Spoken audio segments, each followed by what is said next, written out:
मेरा नाम सागर है और मैं एक रिटायर्ड फौजी हूं। वैसे तो मैं कहानियां नहीं लिखता, लेकिन मेरा एक अनुभव है जो बहुत ही खौफनाक है। फौज की नौकरी के बाद मेरा घर में मन नहीं लगता था, इसलिए मैंने एक सिक्योरिटी गार्ड की नौकरी कर ली। ये बात साल 2001 की है। वो एक बोर्डिंग स्कूल था जो शहर से बहुत दूर देवदार के घने जंगलों के बीच बना हुआ था। सर्दियों की छुट्टियां शुरू होने वाली थीं और स्कूल मैनेजमेंट को एक गार्ड की सख्त जरूरत थी। फौजी बैकग्राउंड होने के कारण मुझे तुरंत काम पर रख लिया गया। मेरी ड्यूटी अगले 10 दिनों तक उस वीरान स्कूल की रात में पहरेदारी करने की थी। जिस शाम मैं वहां पहुंचा, मौसम बहुत खराब था। हर तरफ घना कोहरा छाया हुआ था। मैं बस से उतरा और रास्ते की जानकारी लेने के लिए पास की एक चाय की टपरी पर गया। वहां एक बूढ़ा आदमी आंखें बंद किए टीन के डब्बे पर बैठा था। मैंने बोला, अरे बाबा, सो गए क्या? वो आदमी झटके से जागा और थोड़ा मुस्कुराकर बोला, चाय चाहिए? मैंने कहा, जी, मुझे रास्ता जानना था। यहाँ आसपास कोई बोर्डिंग स्कूल है क्या? रास्ते का नाम सुनते ही बाबा की मुस्कुराहट गायब हो गई। उन्होंने चाय का बर्तन रखते हुए रूखी आवाज में कहा, सुना है कि कुछ महीने पहले वहां के पुराने चौकीदार दीनानाथ की अचानक मौत हो गई थी। लोग कहते हैं कि ज्यादा ठंड से उसे हार्ट अटैक आया था। वो बहुत बूढ़ा था, शायद ठंड सह नहीं पाया। जहां तक मैं जानता हूं, वहां कोई चौकीदार रुकना नहीं चाहता। सब कुछ ही दिनों में भाग जाते हैं, खासकर छुट्टियों में। कहते हैं रात को वहां अजीब आवाजें आती हैं और अजीब चीजें दिखाई देती हैं। मैंने हैरानी से बोला, लेकिन आप ये सब मुझे क्यों बता रहे हैं? वो सीधे मेरी आंखों में देखते हुए बोला, क्योंकि आप यहाँ के नहीं लगते। आज दिन भर मैंने स्कूल के लड़कों और स्टाफ को जाते देखा है। छुट्टियां शुरू हो गई हैं और आप वहां वॉचमैन की ड्यूटी करने आए हो, है ना? बस इसलिए। मैंने उस बूढ़े आदमी से बोला, बाबा, मैं फौजी आदमी हूं और ऐसी दर्जनों कहानियां सुन चुका हूं। डर ने आज तक मुझे छुआ भी नहीं है। बाबा ने बिना कुछ कहे ऊपर जाते रास्ते की ओर इशारा किया, साहब, एकदम सीधे चले जाओ, 20 मिनट का पैदल रास्ता है। मैंने चाय खत्म की और स्कूल की तरफ बढ़ना शुरू किया। कोहरा इतना घना था कि स्कूल का मेन गेट भी ठीक से नहीं दिख रहा था। स्कूल पूरी तरह खाली था। वहां मुझे स्कूल का एक क्लर्क मिला, मिस्टर वर्मा। वो बहुत जल्दबाजी में लग रहा था और बार बार अपनी घड़ी देख रहा था। शाम के 5 बज रहे थे और कोहरे के कारण अंधेरा होने लगा था।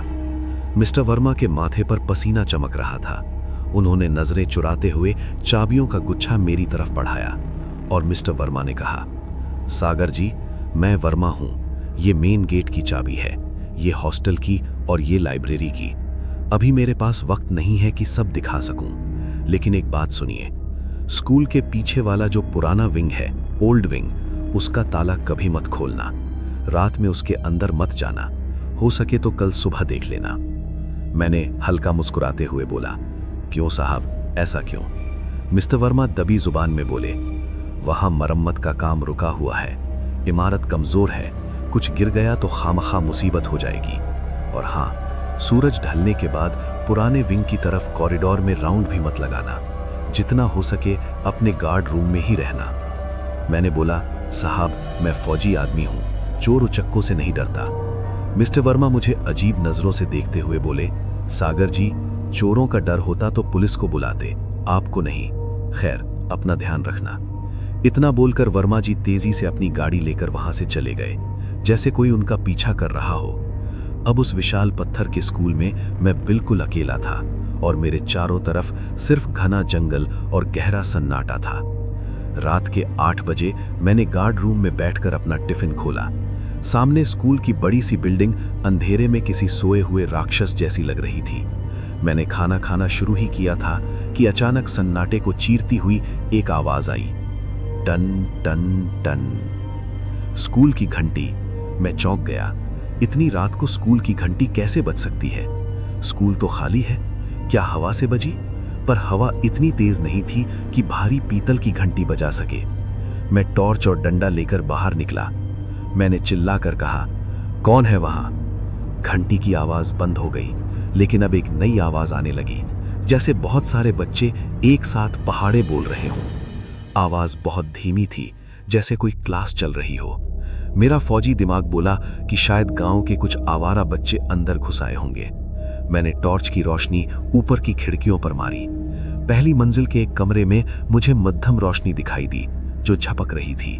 मैंने बड़बड़ाते हुए कहा, इन बच्चों की तो आज खैर नहीं। मैंने मेन बिल्डिंग का ताला खोला और अंदर घुस गया। अंदर का तापमान बाहर से भी ज्यादा ठंडा था। मैं सीढ़ियां चढ़कर पहली मंजिल पर पहुंचा। पहाड़े बोलने की आवाज अब साफ हो रही थी। वो आवाज क्लास 4B के कमरे से आ रही थी। दरवाजा थोड़ा खुला था। मैंने दरार से अंदर झांका। अंदर लालटेन जैसी कोई पीली रोशनी चल रही थी। मैंने जोर से लात मारकर दरवाजा खोला और चिल्लाकर कहा, ए, आज तुम्हारी खैर नहीं। लेकिन दरवाजा खुलते ही सन्नाटा छा गया। कमरा खाली था, न कोई बच्चा, न कोई टीचर और ना ही कोई लालटेन। बस धूल से भरी डेस्क और बेंच पड़ी थी। कमरे की दीवार पर लगा एक बल्ब झपक रहा था। क्या ये मेरा वहम था? मैंने सोचा। मैं वापस मुड़ने ही वाला था कि मेरी नजर ब्लैक बोर्ड पर पड़ी। उस धूल भरे बोर्ड पर चौक से ताजा ताजा लिखा था, class is not over yet, class अभी खत्म नहीं हुई है। लिखावट देखकर मेरे रोंगटे खड़े हो गए। तभी कमरे के आखिरी कोने वाली बेंच के खिसकने की आवाज आई। मैंने टॉर्च वहां घुमाई। वहां एक बच्चा बैठा था जिसने स्कूल की पुरानी नीली यूनिफॉर्म पहनी थी। वो सिर झुकाए बैठा था। मैंने कांपती आवाज में कहा, तुम कौन हो? यहां कैसे रह गए? अपने घर नहीं गए क्या? उस बच्चे ने धीरे धीरे अपना सिर उठाया।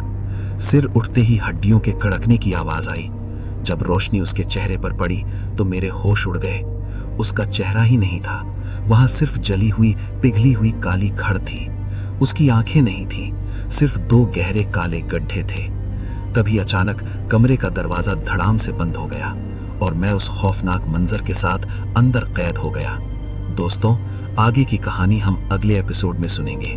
आपको ये कहानी कैसी लगी कमेंट करके जरूर बताएं और चैनल को सब्सक्राइब जरूर कर लें ताकि कोई भी कहानी आपसे मिस ना हो। The horror time.